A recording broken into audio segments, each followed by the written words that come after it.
Okay, it's 10:35. Let's go to work. Okay, I want y'all to turn off your machine, turn the mute button so that I can't hear you.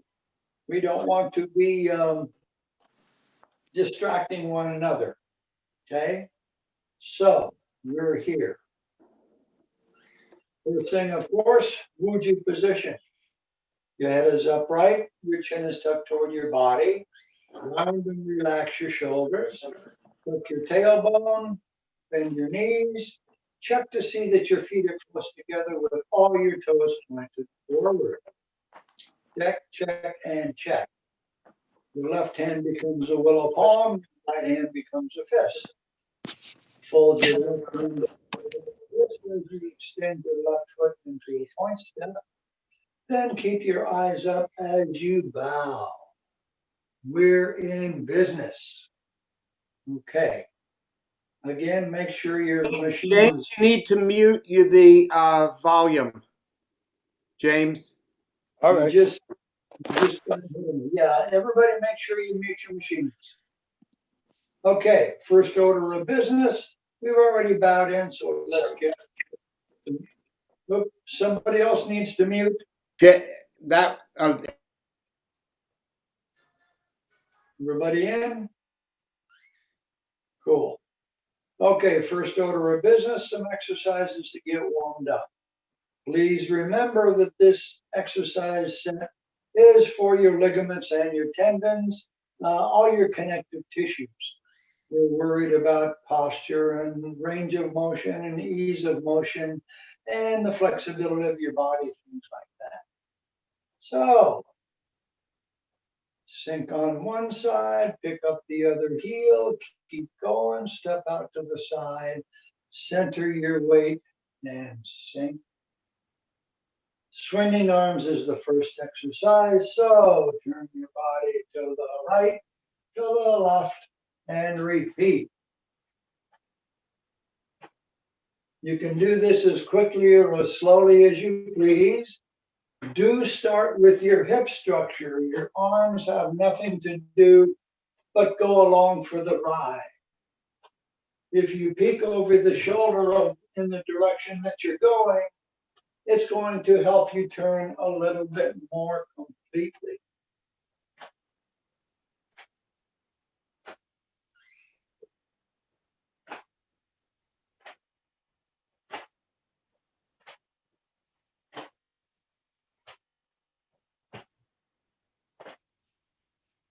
Okay. Next up, double knee circles. Back to the Wuju position. Keep your body upright as you lower it to find your knees. Keep your face facing forward, no sense looking at your knees. 15 rotations in each direction. 1, 2, 3, 4, 5, 6, 7, 8, 9, 10, 11, 12, 13, 14, 15.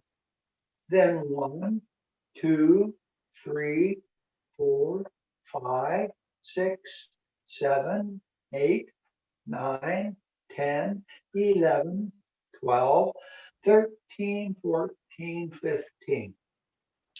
Remember, if your knees are tired after you finish that, you should do some more. Your quadriceps are a little tired. Okay, let's do some tiger stretching. Now let's do some touch the earth and hold the sky first. The tiger stretching. 6 steps. Number 1, bend the knees a little extra. Lightly interlace your fingers out in front. Number 2, keep your knees bent, turn the palms up and push enthusiastically toward the ceiling. Number 3, keep your knees bent, go up on the front half of your feet and stay there. Number 4, keep your knees bent, push down with your right palm, push up with your left.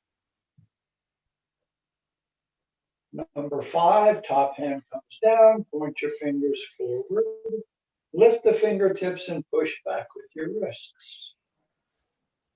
6, relax. 1, 2, 3, and hold it. 4 is a left push this time, right hand pushes up.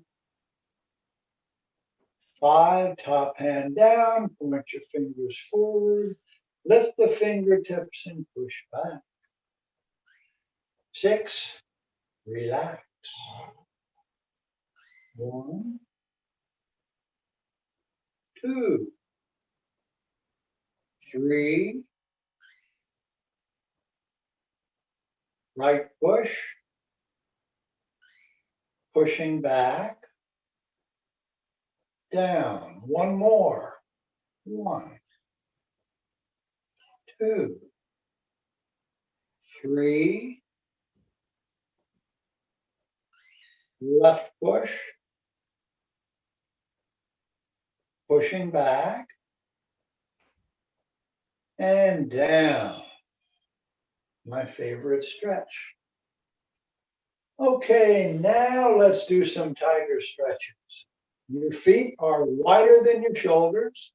Knees are nicely bent, tailbone is tucked, shoulders are rounded and relaxed. Your hands can be on your hips or out in front. Either way is fine.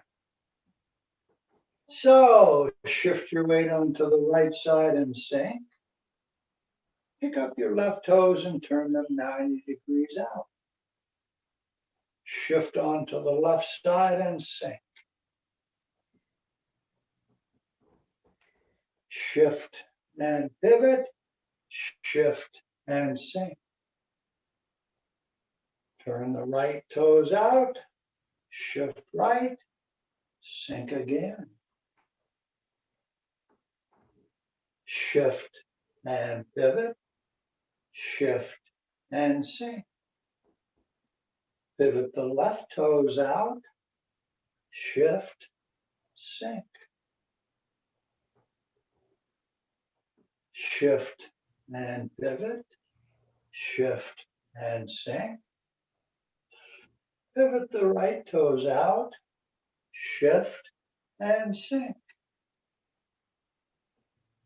Shift and pivot. Shift and sink. Pivot the left toes out. Shift and sink. Shift and pivot. Stand up and stop. Okay, that's a good one. If you like the idea of stretching and sinking like that, because this one is particularly good for your hamstring muscles and your calf muscles, you can manipulate your feet a little wider or a little narrower as you want. You should always be able to get your weight over onto the bubbling well of the supporting foot, no matter how wide your feet are. If you cannot get your weight completely over there, don't be so enthusiastic, okay? But it's a very good exercise and I do highly recommend. Okay, a couple of things that I wanted to mention.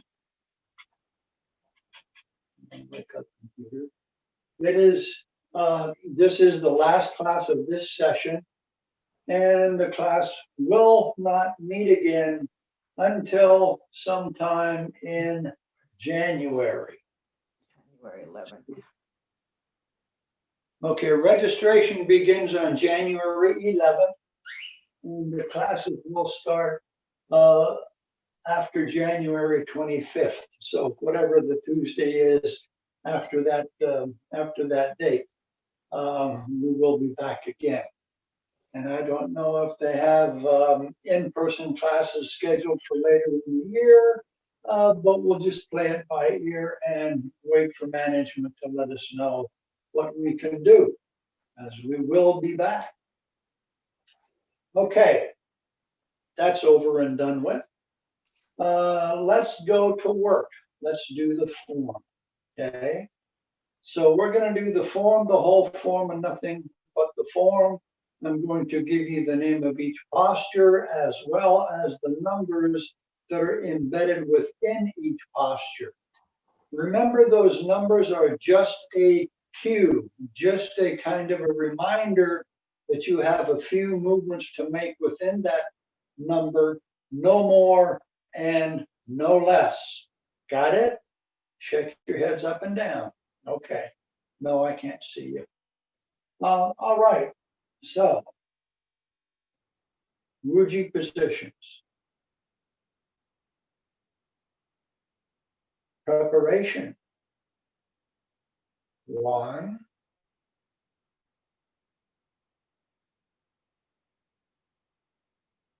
2. Initiation. 1, 2, 3, 4. Grasping the bird's tail right. 1, 2, 3, 4, 5,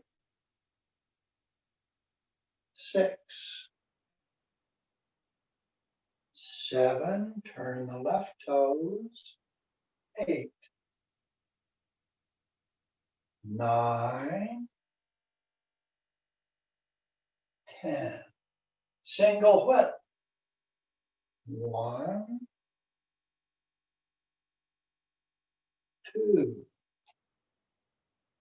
3, 4. Turn the right toes. 5. Wave hands like clouds. 1, 2, 3, 4, 5, 6, 7, 8, 9. Brush knee and push. 1, 2, 3, 4, 5. Hands strum the lute. 1, 2, 3. Step back and repulse the monkey. 1, 2, 3, 4, and 1, 2, 3. Deflect, intercept, and punch. 1, 2, 3, 4, 5, 6. Shutting the door. 1, 2, 3, 4. Crossing hands. 1, 2, 3, 4, 5, 6, 7. Conclusion. 1, 2, 3, 4. Okay. Anybody that think they got 70%, raise your hand. 80%, raise the other hand. Cool. No, I can't see you. I'm just kidding. Okay. Before I decide to work on that last set of postures, numbers 10, 11, and 12, I wanted to bring up a couple of the basics again. One word ideas. No, two words. Bubbling well. That's two words. Remember what you do with that. Remember what it's for. It's basically a place for you to move your weight every time you move. Okay, if you put it there and then find yourself nice and solid, if you've relaxed your shoulders, bent your knees, sunken your waist, all that stuff, you're easy to balance. Okay, if you move your weight and you don't put your weight on the bubbling well, you may go too far, and then you're just going to keep going. It's the old idea that the body in motion tends to stay in motion. You're trying to control your motion. When you turn, we always turn by pivoting on the heel or on the toes, mostly on the heel. And when we do turn by pivoting on the heel, you're going to move your entire body from the top of your head down to that heel. It all moves in conjunction. It all moves in a synchronized manner. My teacher, the tyrant, she says nose, belly button, and toes all move together. Okay, that's mostly true. A couple of times you're not quite going to do that, but mostly it's a good idea to think that way. Now, when you're turning, you will have decided that you're going to end up in what we call the bow and arrow position. It looks like this, okay? You can all see my feet. The front one is pointed forward. The back one is pointed off to the side. There's a gap between my heels if you look back through my feet. They're not lined up. They're separated about as much as my hip bones are. The reason that's necessary is because you need to be stable. And when you finish a movement or a step, you need to be stable so that you can properly go ahead and do whatever comes next. So let's put those two things together. Okay, we're going to start from the Wuji position. Sink on your left side, make a T-step with your right foot. In order to get that separation by the time you're finished, you can't just step sideways. You have to step behind yourself in the direction that you're moving. Think about a corner, like I've got over here. I'm going to step toward that corner. Then, when I shift my weight forward onto the bubbling well and sink, I'm able to pick up the other toes, and by pivoting nose, belly button, and toes, I turn my feet into a proper bow and arrow position. Please remember that footwork. It's very, very important all the time. Another thing that I wanted to talk about briefly, and just as a reminder, although I don't spend a ton of time talking about it, is your breathing. When you're doing Tai Chi, the idea is to coordinate or synchronize your breath with your body motion. If you do that correctly, several things that are all beneficial are going to happen. First of all, your breathing is down here. You breathe diaphragmatically.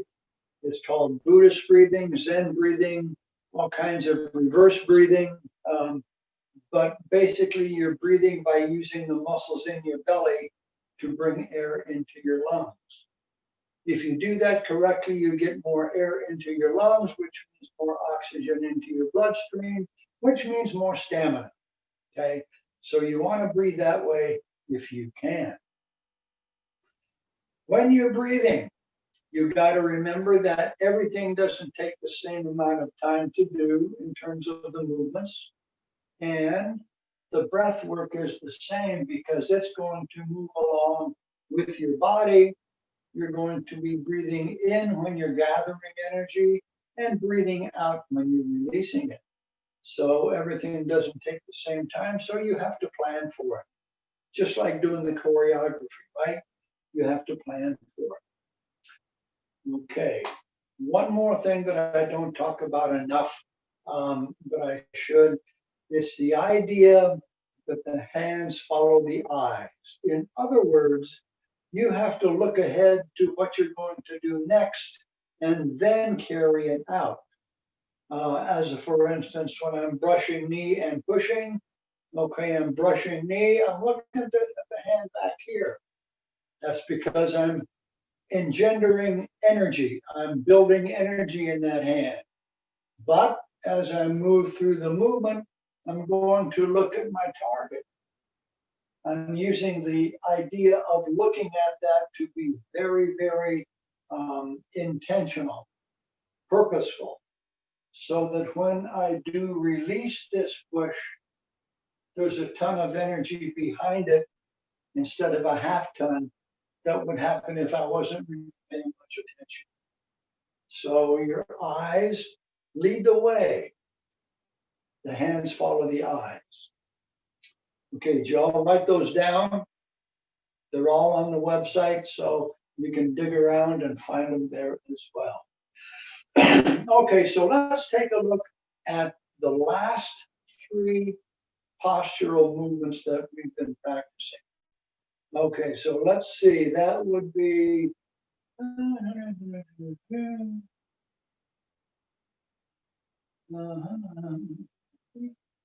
okay, we're going to be looking at, let's go from wave hands like clouds, okay? So we did this, we did this, we did this, and we end up looking like this. So we're going to do a brush knee and push. Hamstring the loop. Step back and repulse the monkey.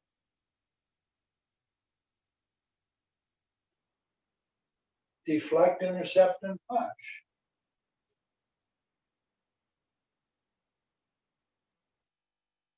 Okay, that's 10. 11. Shutting the door. Nope, that was 9. This is 10. Then crossing hands.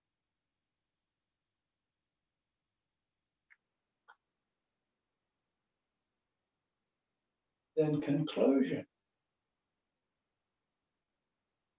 Okay, let's break them down by the numbers.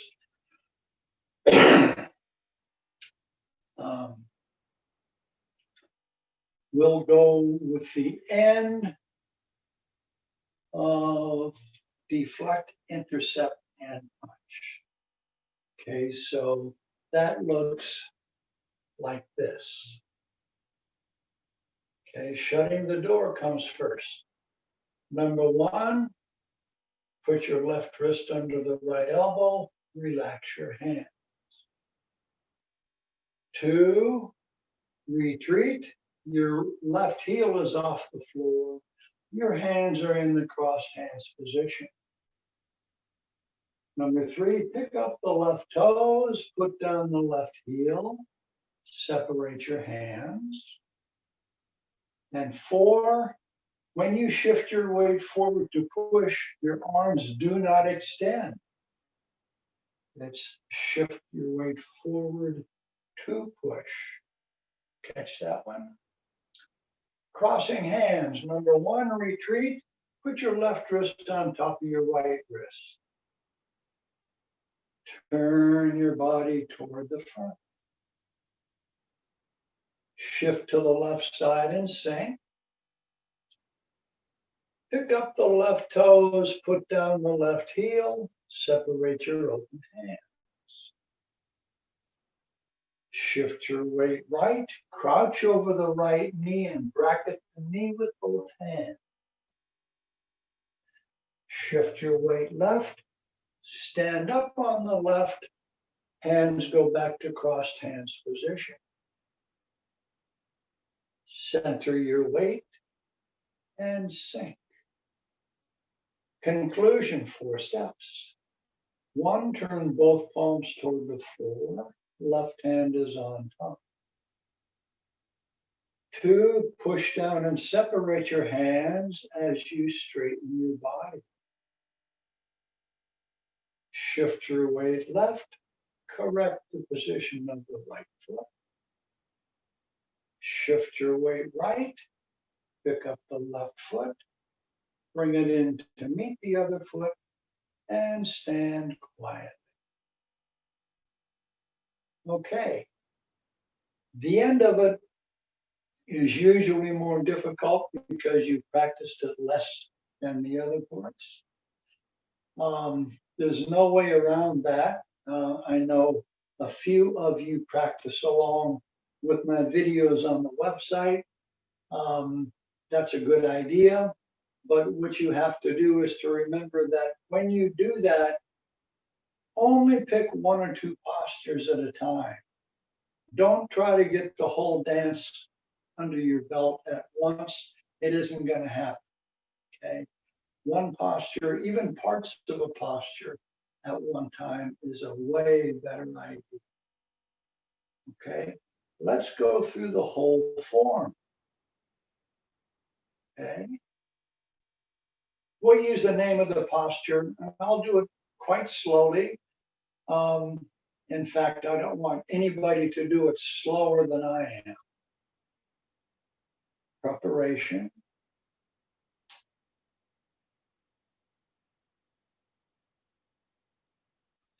Initiation.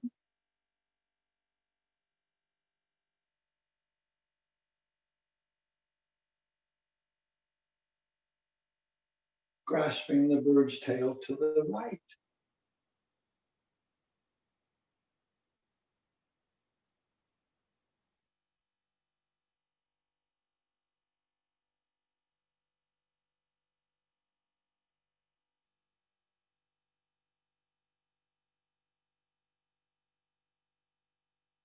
Turn your left toes.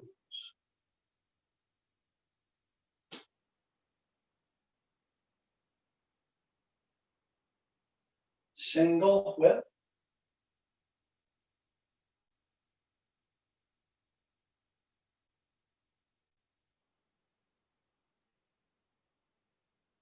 Turn your right toes. Wave hands like clouds.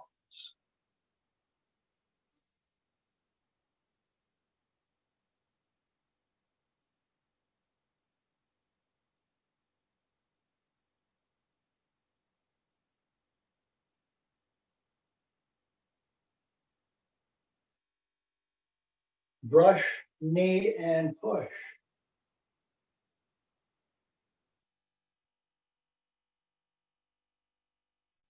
Hands strum the lute.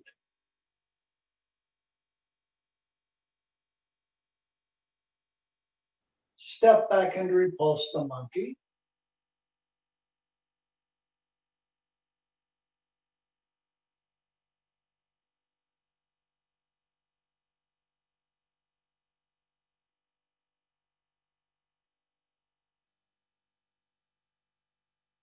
Deflect, intercept, and punch.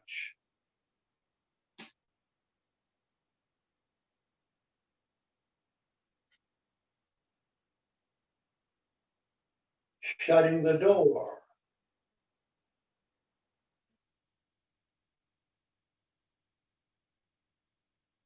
Crossing hands.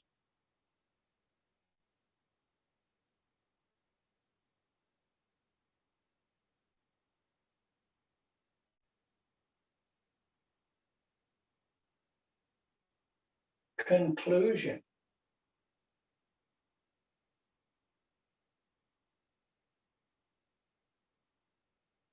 Okay, that was pretty slow.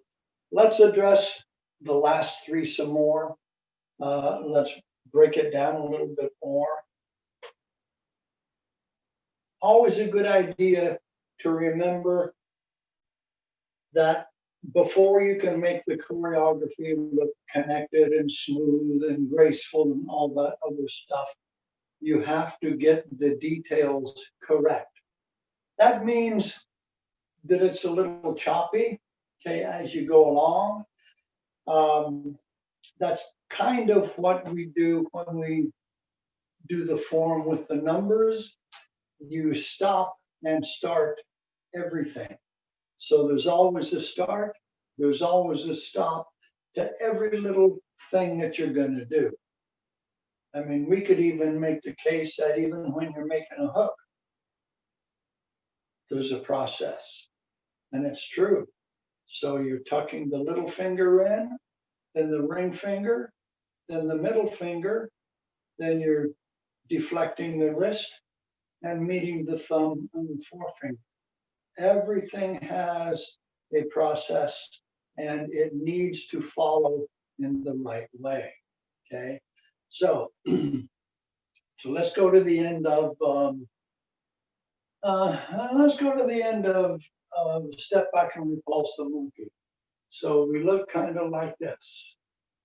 I'm going to step back, make a big circle, make another big circle, turn the toes out,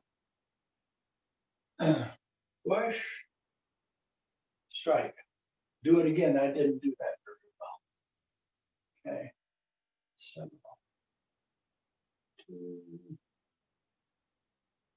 okay, we look like this. Turn the body, bring the right hand high over the top, making a fist. Okay, your left hand is a palm, your right hand is a fist. And pull that wrist back. Okay. Turn the left toes out, turn, then make another big circle, end up with the same thing, but the fist is turned around. Turn the right toes out, shift your weight, turn into a high lotus. You're actually pushing with this left arm. Then you're going to prepare this fist. The fist is horizontal. Then you're going to step left. As you shift your weight forward, turn that fist eye up, punch past the open left. Shutting the door, number one, put your left wrist under the right elbow, relax both hands. Two, retreat, slide the palms up the other side. Both hands will be in a reverse palm position. Your left toe is on the floor, but your heel is not. Now you're going to pick up the toe in both hands, put down the heel and separate the open hands. Okay, they're about shoulder wide, shoulder high. Now you're just going to push forward with your body. The arms don't change. Can you see that my arms have a little bend? They're not straight. There's always a little bend. So as you push forward, that bend remains. You're pushing by moving your body mass, not your arms. Crossing hands is next.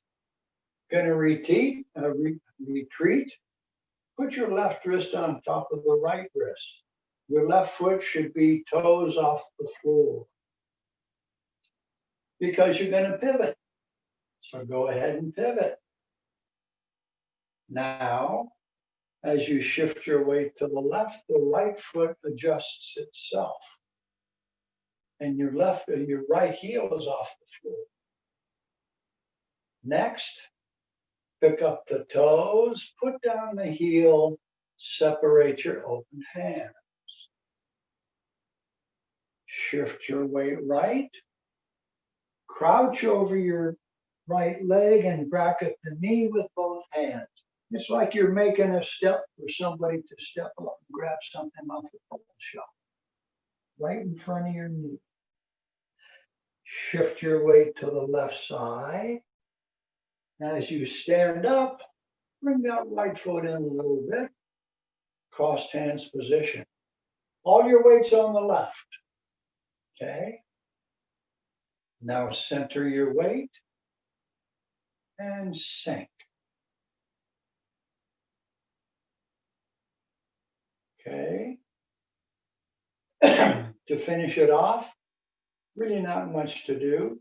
The conclusion has 4 steps. Number one, turn both hands toward the floor. Left hand is on top. 2, straighten up as you separate your hands. Straighten your left foot as necessary. Shift back and sink on the left.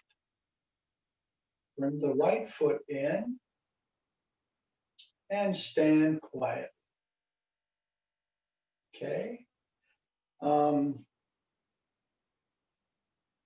In terms of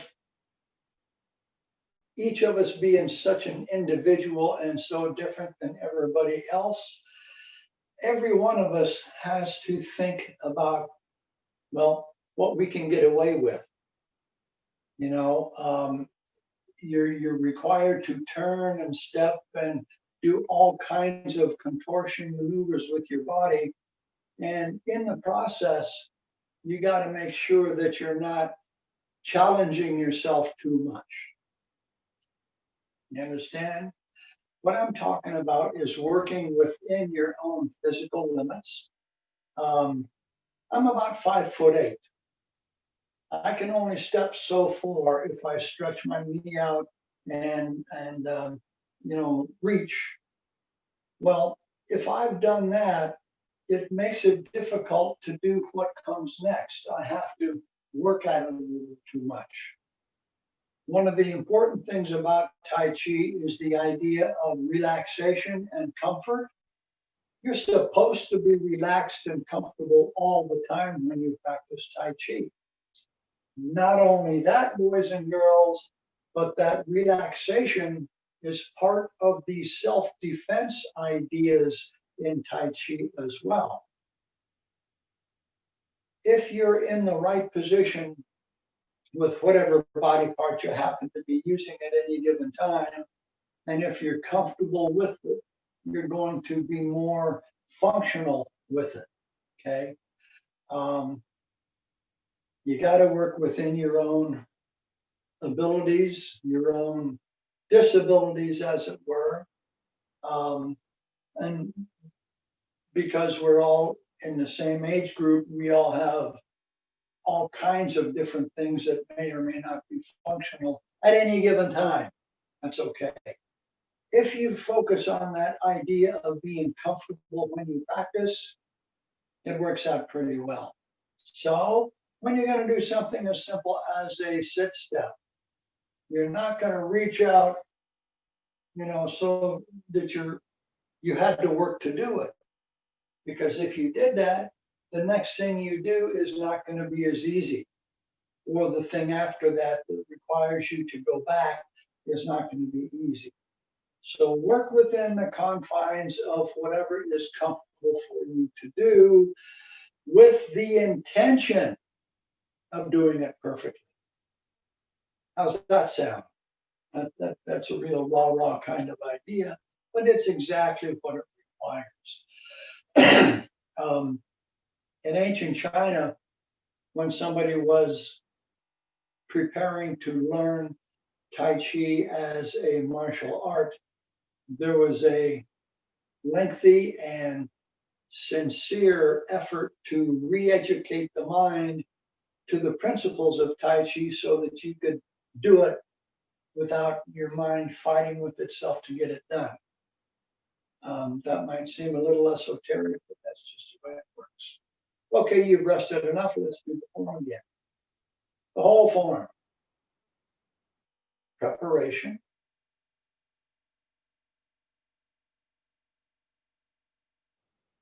Initiation.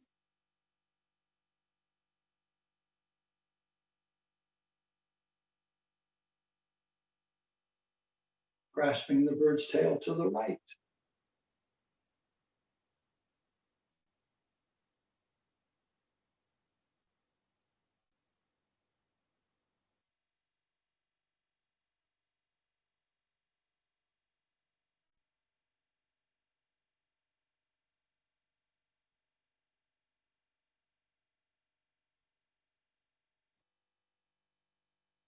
Single foot.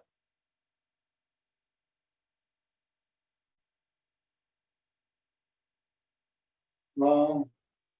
Single whip.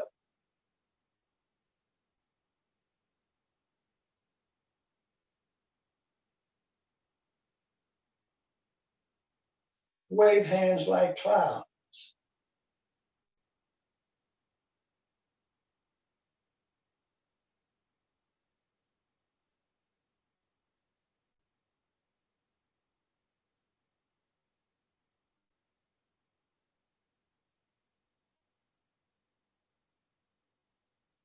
Brush knee and push.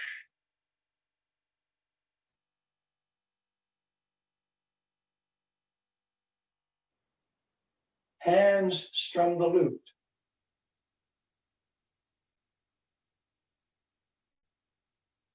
Step back and repulse the monkey.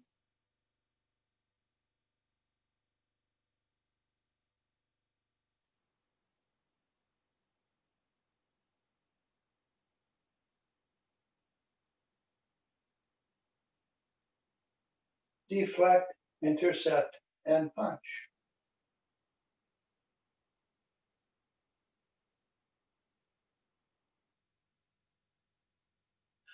Shutting the door.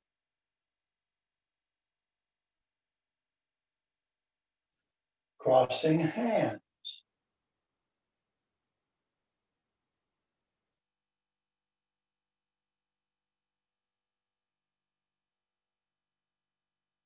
Conclusion.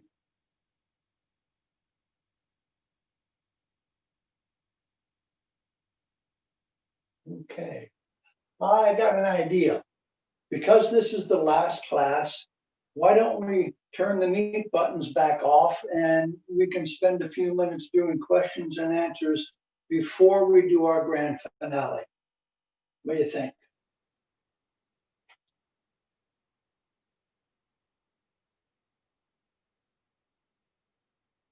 Is anybody out there?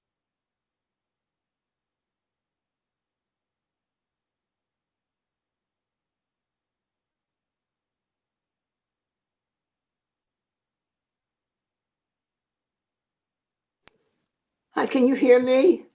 Yes, I can hear you. Okay, well, today is my first time with you.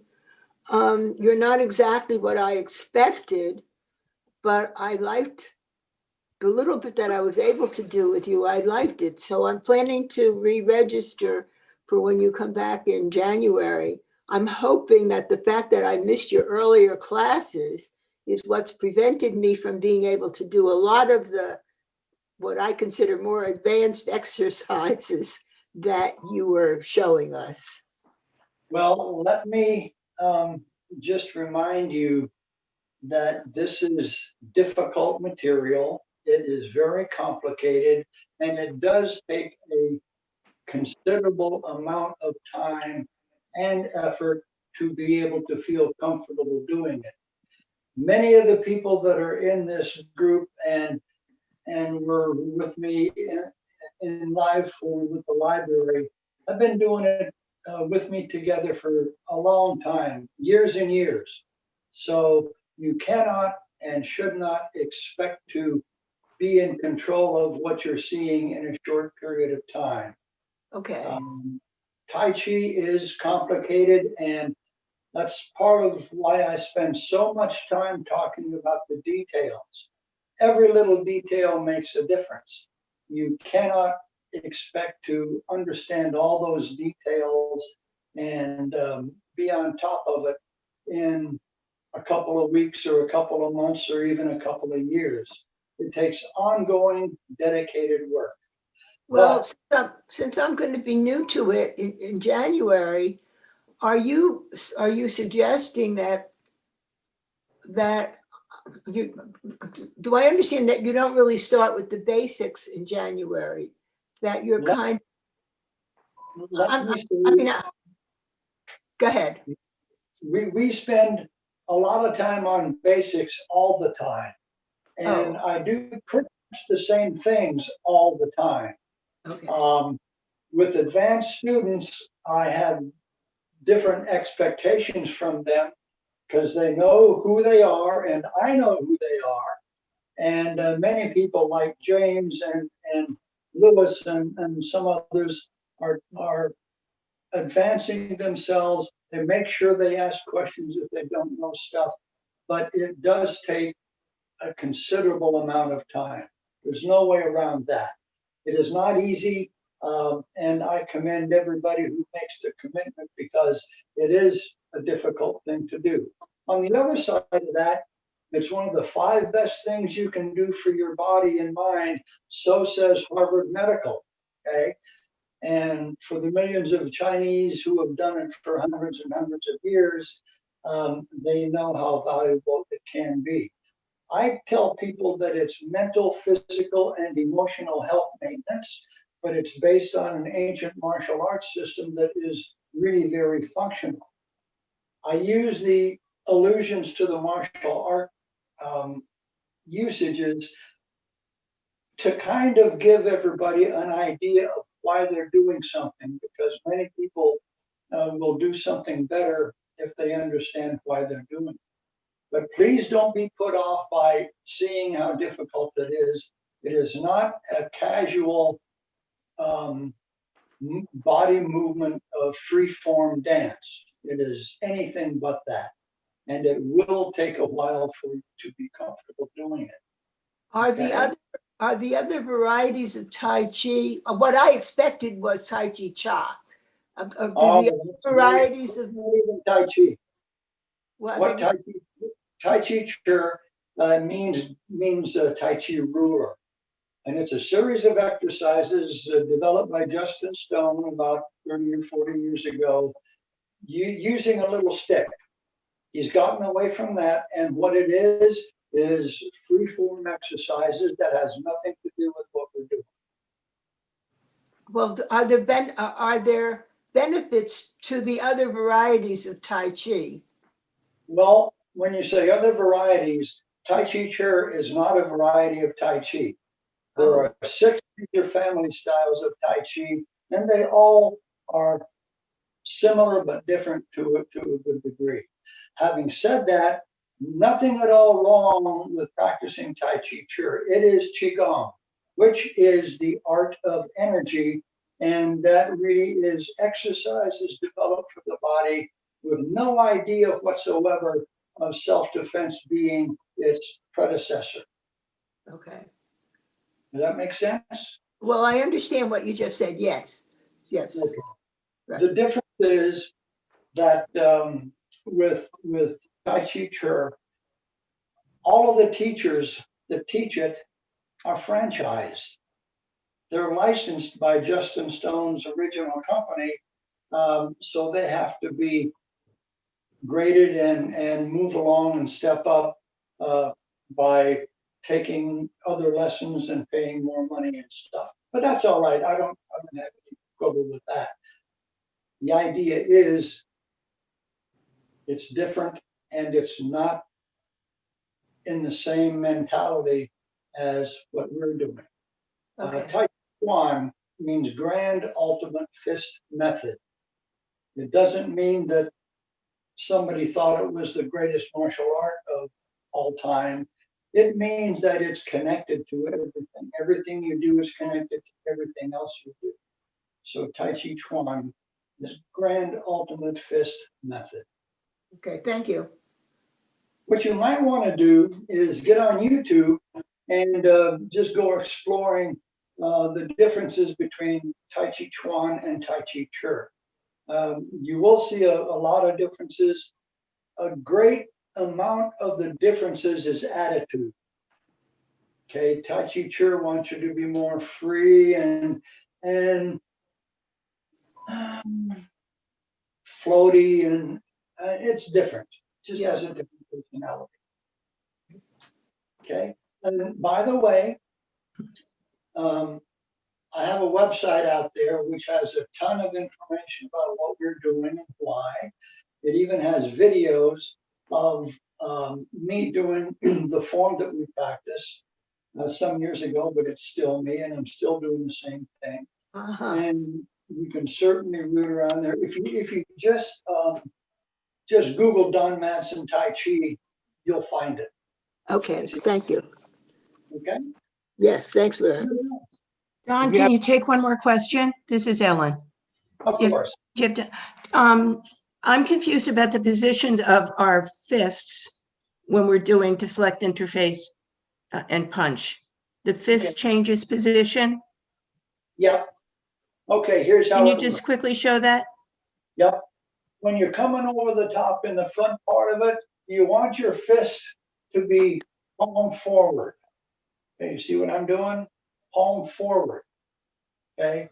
Then when you come over the other side and your fist is there, it's palm towards you. Okay, what's going on there is this is going to pull in. You're pushing with this other hand. You're stepping up.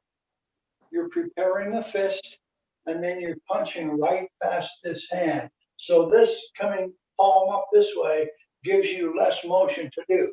If you had it this way, you'd have to have a little extra motion. Got it. Thank you. Okay, did that work? Yes, thank you. Don, on the push hands at the end after the high lotus, I don't get how the foot works with that because you're raising up one foot. Okay, after the high lotus. Okay, so you've turned, okay, and this hand has pushed an arm. It would be a right arm, okay, and you're going to hold it there as you shift forward. Then you get it out of the way. You're going to step. You're going to make a step. You're just bringing the whole body mass in, so that punch can have all of that energy coming with it. So look at it from the start. I come over the top. I have to turn the right toes out because I'm going to step past this foot. I'm going to have both hands come down, up in a circle, and my palm is facing me. The left toes turn out because you're going to go left. You're going to go over that left foot. Push with the right hand. Step forward. Step in and punch. Okay? Can you proceed to the push hand after that also?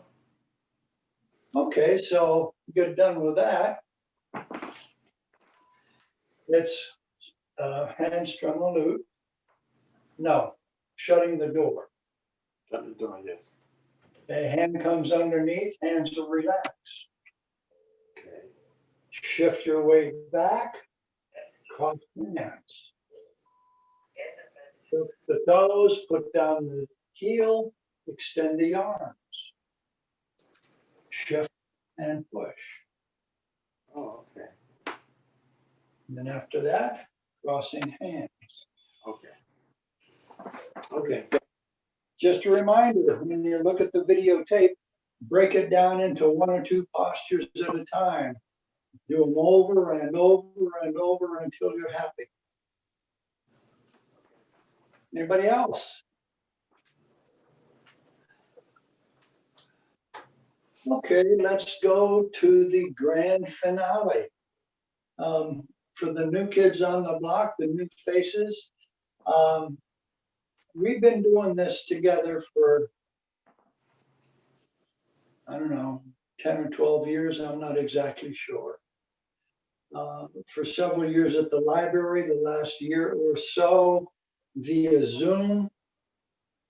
And I just would like to remind everybody that there's a ton of information, both specific and general, on the website, as well as those two videotapes that are exactly the form that we're doing.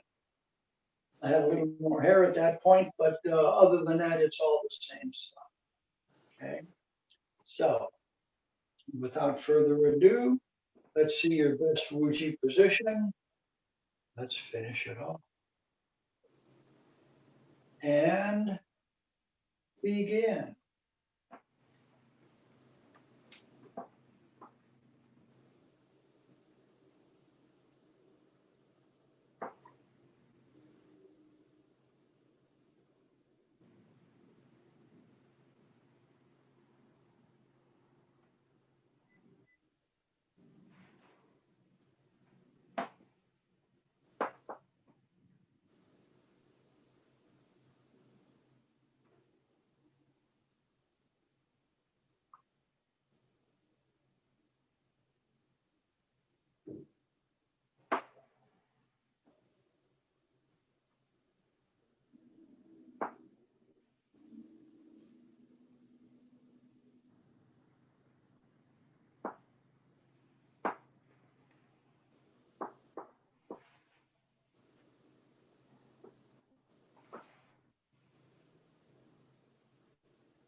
Okay.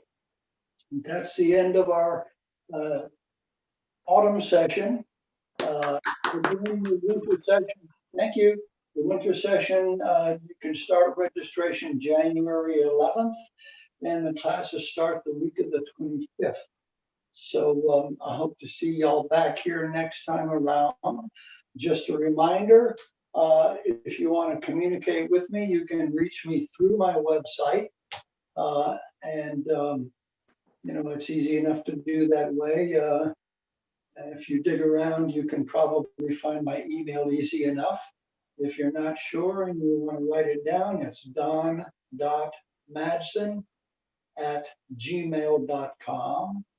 Repeat, don.madsen@gmail.com. With that, open it up to questions or anything for one more minute. Anybody? So much. Okay, I guess we're done. Happy holidays, Don. Thank you, Don. Appreciate it. Okay, Thank you. Wuji positions, everybody. Let's see your line out.